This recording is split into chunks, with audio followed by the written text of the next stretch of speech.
இது மட்டும் நம்ம ஹீரோ பண்ணலங்க. அந்த சின்ன வயசுலயே தன்னுடைய நண்பனுடைய உதவியோடு அந்த ஊருக்கு திருட வந்த திருடனை காவல்துறையினரிடம் பிடிச்சு கொடுத்தாருங்களாம். எவ்வளவு பெரிய விஷயம் பண்ணியிருக்கிறார் பாருங்க அப்பவே.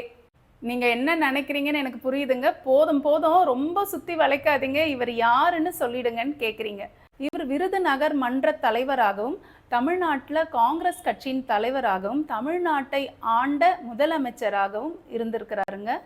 இவரை நம்ம தமிழ்நாட்டு மக்கள் செல்ல பேர்ல கூப்பிடுவாங்கங்க. கருப்பு காந்தி, பெருந்தலைவர், கர்ம வீரர், படிக்காத மேதை, பீஷ்மர். இந்த மாமனிதர் யாருன்னா நம்மளுடைய தலைவர் காமராஜருங்க. இந்த மாமனிதருக்கு பெற்றோர்கள் காமாட்சின்னு பேர் வச்சாங்களாம், வீட்டில் செல்ல பேர் ராஜாங்களாம். ரெண்டுத்தையும் சேர்த்து காமராஜர்ன்ட்டு இவரை நம்ம மக்கள் அழைத்தாங்களாம். இந்த மாமனிதரை பற்றி நான் பேசுறது ரொம்ப பெருமையா இருக்குங்க. உங்களுக்கு இந்த பதிவு பிடிச்சிருக்கும்னு நினைக்கிறேன். அடுத்த பதிவில் உங்களை சந்திக்கிறேன். நன்றி, வணக்கம்.